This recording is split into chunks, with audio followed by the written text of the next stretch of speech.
क्या हाल है दोस्तों। Vivo V50, Samsung Galaxy A56 आज इनका तगड़ा कंपैरिजन करने वाले हैं। अब दोनों ही स्मार्टफोन्स अपनी जगह पर काफी पॉपुलर हैं। मतलब A सीरीज में सैमसंग के हमें पता है कि काफी फोन्स बिकते हैं और A56 उनमें से एक है। और Vivo V50 भी Vivo की V सीरीज का one of the most popular smartphone है और इनकी प्राइसिंग भी आसपास है, जिसके बारे में एंड में बात करेंगे। और आज मैंने सोचा कि इन दोनों को कंपेयर करते और आपको बताते हैं कि दोनों स्मार्टफोन में कौन सा अच्छा है, कौन सा बुरा है, क्या अच्छा है क्या नहीं है। एज ऑलवेज एकदम टेक्नोलॉजी स्टाइल में।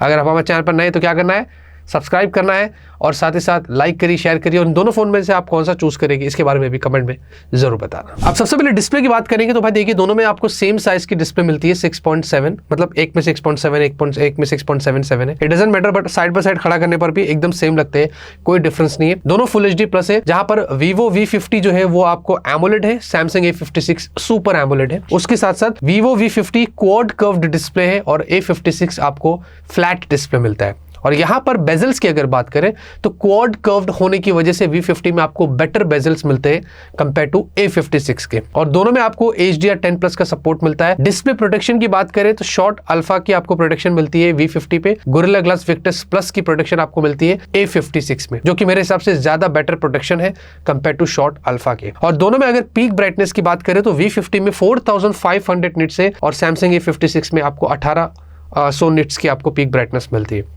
अब इंडोर में आउटडोर में दोनों में जब हमने चेक किया तो दोनों डिस्प्ले अच्छे हैं, लेकिन V50 आपको बेटर ब्राइटनेस देता है। आउटडोर में भी अच्छा था और इंडोर में भी अच्छा था, वो आप यहाँ पर देख सकते हैं। बाय द वे दोनों में आपको यूट्यूब पर HDR का सपोर्ट है, फिर नेटफ्लिक्स पर आपको दोनों में HDR स्पेशल ऑडियो का सपोर्ट है और प्राइम पे भी दोनों में आपको फुल HD का सपोर्ट मिल जाता है। और उसी के साथ मल्टीमीडिया एक्सपीरियंस भी दोनों में अच्छा है। डिस्प्ले काफी कलरफुल है, पंची है।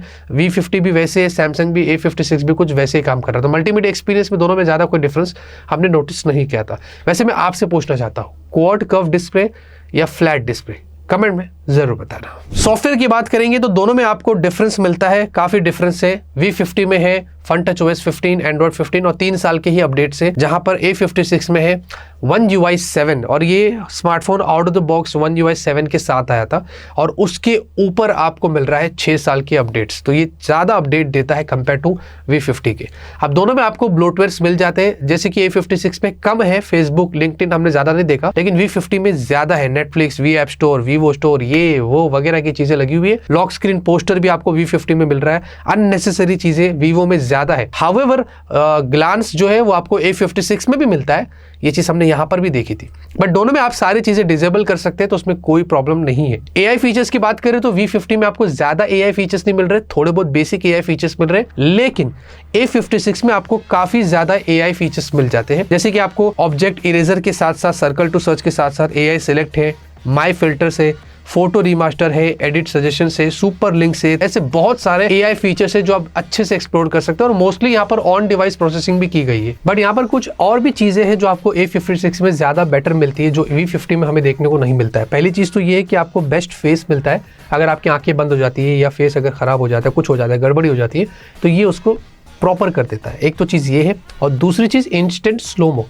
कोई भी वीडियो अगर आप देख रहे हैं उस पर प्रेस एंड होल्ड करने से वो उसको स्लो मोशन में कन्वर्ट कर लेता है। और इनफैक्ट अगर आपको सेव करना उतना पार्ट वो आप कर भी सकते हैं।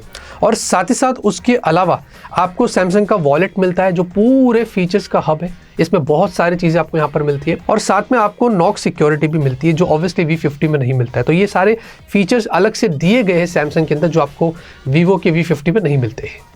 और AI के अलावा वॉइस फोकस भी आपको मिल जाता है A56 पे। तो ये पूरा सॉफ्टवेयर का जो एक्सपीरियंस है A56 का, वो One UI 7 वो आपको बेटर देगा। इसके एनिमेशंस, इसके जो आइकन्स है, इसका जो स्मूथनेस है, वो सब जगह से आपको A56 का One UI 7 बेटर मिलता है कंपेयर टू Vivo के V50 के FunTouchOS 15 के। बैटरी की बात करेंगे तो भाई देखिए दोनों की कैपेसिटी में फर्क है। V50 आपको 6000 mAh की बैटरी मिलता है और 90 वॉट का अडेप्टर बॉक्स में देखने को मिलेगा, और ये लगभग अराउंड 50 मिनट के आसपास जो है वो फुल चार्ज हो जाता है 0 to 100%। जहां पर A56 5000 mAh की बैटरी है और 45 वॉट की चार्जिंग है, लेकिन यहाँ पर बॉक्स में आपको चार्जर नहीं मिलने वाला है और ये भी अराउंड 1 घंटे के आसपास फुल चार्ज हो जाता है। दोनों की अगर बैकअप की बात करें तो भाई देखिए हमने दोनों स्मार्टफोन्स को अच्छे से इस्तेमाल किया है और 1 दिन का बैकअप दोनों में आराम से मिल रहा है। दोनों ही फोन्स पूरा दिन आराम से चलते हैं। V50 स्लाइटली बेटर अपडेट मतलब बैकअप देता है कंपेयर टू A56 के, लेकिन दोनों ही फोन अगर आप मुझसे पूछते हैं तो पूरा दिन बैकअप आपको दोनों में आराम से मिलेगा। आप मिक्स यूज करो, हैवी यूज करो, जैसे ठीक लगे, इस मामले में कोई भी प्रॉब्लम नहीं है। कैमरे की बात करेंगे तो भाई देखिए दोनों का जो प्राइमरी सेंसर है वो 50 मेगापिक्सल का है और दोनों में आपको OIS मिलता है और 4K वीडियो 30 FPS पे आप दोनों के रियर कैमरे से शूट कर सकते हैं। V50 में आपको अलग से 50 मेगापिक्सल का एक अल्ट्रावाइड सेंसर मिलता है, सिर्फ यहाँ पर 2 सेंसर है, और जहाँ पर आपको सैमसंग के अंदर अलग से 12 मेगापिक्सल का अल्ट्रावाइड सेंसर है, फिर एक 5 मेगापिक्सल का मैक्रो भी दिया गया है। बाकी सेल्फी की बात करें तो V50 में 50 मेगापिक्सल है, 4K वीडियो आप 30 FPS पे शूट कर सकते हैं, और सैमसंग A56 में 12 मेगापिक्सल और यहाँ पर आप 4K 30 FPS पे वीडियो शूट कर सकते हैं। पोर्ट्रेट के अंदर जूम की बात करें तो Vivo V50 में ज्यादा है, 23mm, 35mm, 50mm, और आप देख सकते हैं पिक्चर क्वालिटी, जहां पर A56 में आपको 2 जूम मिलता है, सिर्फ 1 टाइम और 2 टाइम्स, इनको भी आप यहां पर देख सकते हैं। अब यहां पर दोनों की पिक्चर क्वालिटी की बात करें तो भाई देखिए दोनों में मुझे फोटोज अच्छे लगे। मुझे अच्छा लगा कि A56 काफी क्लोज था और काफी अच्छी टक्कर दिया है, क्योंकि V50 स्पेसिफिकली अगर देखा जाए तो एक कैमरा सेंट्रिक फोन भी है और कैमरे को लेकर इस पर बहुत काम किया जाता है। उसके बावजूद भी अगर आप A56 देखेंगे तो उसने काफी अच्छे फोटोज लिया है, और यहां पर स्किन टोन और अगर विविडनेस को देखते हैं तो Vivo बूस्ट करता है ताकि आपको फोटोज देखने में अच्छे लगे। लेकिन वहीं अगर A56 पे गौर करते हैं तो आप देखेंगे फोटोज काफी नेचुरल रहता है और कॉन्ट्रास्ट आपको बेटर मिलता है, तो ये चीज यहां पर अच्छी है। तो आपको फोटोज के अंदर नेचुरलिटी ज्यादा मिलेगी A56 पे कंपेयर टू V50 के। तो ये डिपेंड करता है कि आपको विविड वाले फोटोज चाहिए, नेचुरल फोटोज चाहिए, जैसे आपको देखने में ठीक लगे उसके हिसाब से ये दोनों फोन्स यहाँ पर निकाल कर देते हैं। पोर्ट्रेट शॉट्स भी देख सकते हैं आप, अल्ट्रा वाइड भी देख सकते हैं। ज्यादा मेजर डिफरेंस मैंने दिन में दोनों के रियर कैमरे से नहीं देखा। और सेल्फी भी देखेंगे दोनों की तो दोनों सेल्फी यहाँ पर अच्छी है, अच्छी खासी शार्पनेस भी है। सेल्फीज क्लिक करने के बाद अगर आप दोनों में जूम करके भी देखते हैं तो पिक्चर क्वालिटी अच्छी है, बहुत अच्छे से यहाँ पर दोनों ही फोन्स में काम किया गया है। सेम गोज फॉर नाइट में भी अगर आप पिक्चर क्वालिटी देखेंगे दोनों के तो अच्छी है, क्वालिटी अच्छी है, फ्लैर्स अच्छे हैं। इनफैक्ट अगर आप डायनामिक रेंज देखते हैं और फेस टोन देखते हैं, स्किन टोन, मतलब सारी चीज़ों में इन्होंने दोनों ही फोन्स ने बहुत अच्छे से काम किया गया है। तो डिफरेंशिएट करना थोड़ा सा मुश्किल हो रहा था कि ये अच्छा है या ये अच्छा है। इनफैक्ट वीडियो देखते हैं अगर तो यहाँ पर क्लियरली अगर आप देखोगे थोड़ा फास्ट अगर आप चलते हैं तो Vivo V50 थोड़ा अनस्टेबल हो जाता है और फ्लिकरिंग के इश्यूज आपको उसमें ज़्यादा देखने को मिलते हैं कंपेयर टू A56 के। ये हमने दिन में भी नोटिस किया था और नाइट में भी किया था। नाइट में तो V50 काफ़ी ज़्यादा अनस्टेबल हो जाता है और बहुत ज़्यादा फ्लिकरिंग इश्यूज होते हैं। इस मामले में सैमसंग A56 ने बहुत अच्छा काम किया था। और सेल्फी वीडियो भी देखते हैं तो सेल्फी वीडियो भी आपको दोनों में यहाँ पर काफ़ी अच्छी देखने को मिलती है। सेम गोस नाइट सेल्फी, वो भी आप यहाँ पर देख सकते हैं। बाकी मैंने इनकी गूगल ड्राइव की लिंक डिस्क्रिप्शन में डाल दिया हो, लेकिन पिक्चर क्वालिटी मुझे दोनों की फोटोज काफी अच्छे लगे जो मैंने यहाँ पर नोटिस किया था। परफॉर्मेंस की बात करते हैं तो यहाँ पर दोनों में आपको काफी डिफरेंस मिलता है। A56 में है Exynos 1580, ये 4nm पर है, और V50 में है Snapdragon 7 Gen 3, ये भी आपको 4nm पर मिलता है। हमने जब Antutu किया तो ऑन पेपर्स A56 के स्कोर्स ज्यादा थे, 8,80,000 के ऊपर, जहां पर V50 का स्कोर जो आया था Snapdragon 7 Gen 3 का वो अराउंड 8 लाख के आसपास आया था। और दोनों का जब हमने थर्मल्स चेक किया उस दौरान तो काफ़ी कंट्रोल्ड था।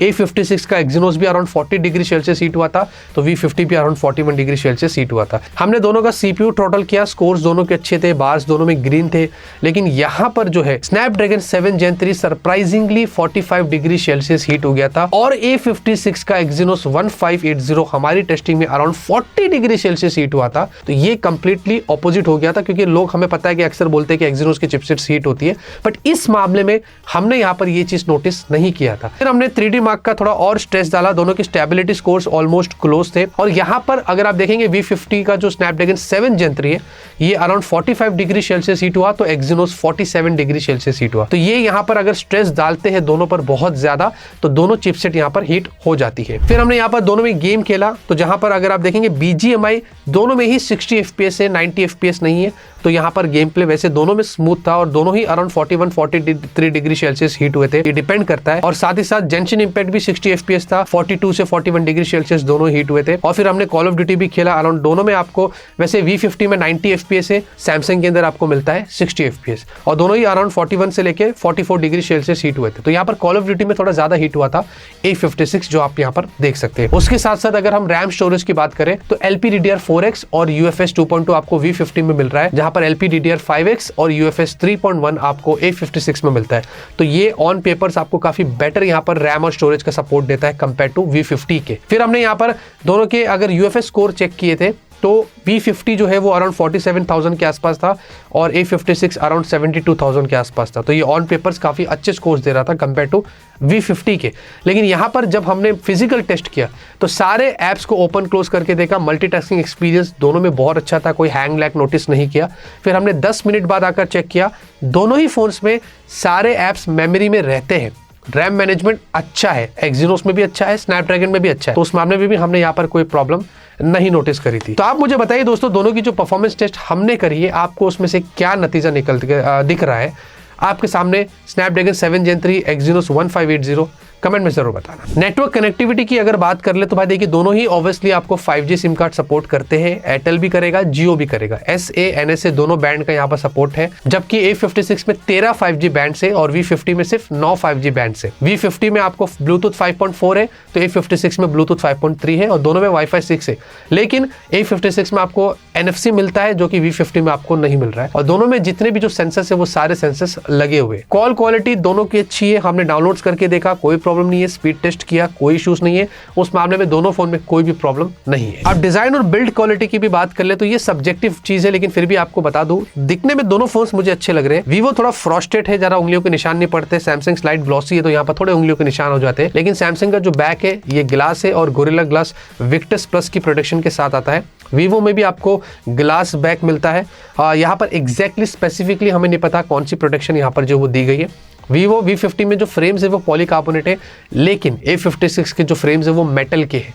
तो इसकी जो बिल्ड क्वालिटी वो ज्यादा स्टर्डी है कंपेयर टू V50 के। दोनों ही फोन्स आपको इक्वली थिन मिलते हैं, 7.4 mm की थिकनेस और वेट भी अराउंड ऑलमोस्ट दोनों का क्लोज है। तो इन हैंड फील दोनों में आपको अच्छा देखने को मिलेगा। अब दोनों में दोस्तों आपको डुअल स्पीकर से डुअल माइक आपको मिलता है, अंडर डिस्प्ले फिंगरप्रिंट स्कैनर जो कि ऑप्टिकल है दोनों के अंदर, और साथ ही साथ आपको डुअल सिम यहाँ पर दोनों में है। हाइब्रिड स्लॉट दोनों में आपको नहीं मिलेगा। IP68 69 V50 में है तो IP67 आपको A56 में मिलता है। बाकी डिजाइन और बिल्ड क्वालिटी आपको दोनों में क्या ठीक लगता है कमेंट में जरूर बताना। अब जाते रहते बात करते हैं प्राइस की और मेरे ओपिनियन की, तो एकदम क्लियर करता हूं मैं आपको कि किन के लिए ये फोन है और किन के लिए नहीं है। देखिए, पहले अगर प्राइस की बात करें तो V50 जो है ना वो 35,000 से स्टार्ट होता है 8128। उसमें आपको अलग अलग वेरिएंट्स मिलते हैं 8256, 12256। वैसे ही सेम वेरिएंट्स 8128, 8256, 12256 वो सैमसंग के A56 में मिलता है और सैमसंग स्टार्ट होता है 39,000। यानी कि दोनों की प्राइस की अगर बात करें तो 4,000 रुपये का फर्क है। प्राइसिंग आपके लिए कंसर्न है, अगर आपको थोड़े पैसे सेव करना है तो ऑब्वियसली यहाँ पर V50 आप चूज कर सकते हैं, कोई इशूज़ नहीं है। लेकिन अगर आपको बेटर ब्रांड वैल्यू चाहिए, आपको बेटर सॉफ्टवेयर एक्सपीरियंस चाहिए जो मेरे लिए सबसे ज़्यादा इंपॉर्टेंट है, और साथ ही साथ अगर आपको लॉन्ग टर्म अपडेट्स भी चाहिए, ओवरऑल यहाँ पर ये फ़ोन में भी काफ़ी सारी चीज़ें अच्छी है A56 में जो मैंने क्लियर कर दिया, और V50 में भी काफ़ी सारी चीज़ें अच्छी बुरी है। दोनों में जो था जो नहीं था वो सब कुछ आज मैंने यहाँ पर क्लियर करके आपको बता दिया। और ऐसे ही कंपैरिजन्स आप लोगों के लिए फ्यूचर में यहाँ पर लेके आता रहूँगा आप लोगों के प्यार और सपोर्ट से। चैनल को सब्सक्राइब करके रखिए, लाइक शेयर करिए और कमेंट में आप चूज़ करके बताइए V50 या सैमसंग A56, ये ज़रूर बताना। तब तक के लिए ऑलवेज कीप स्माइलिंग।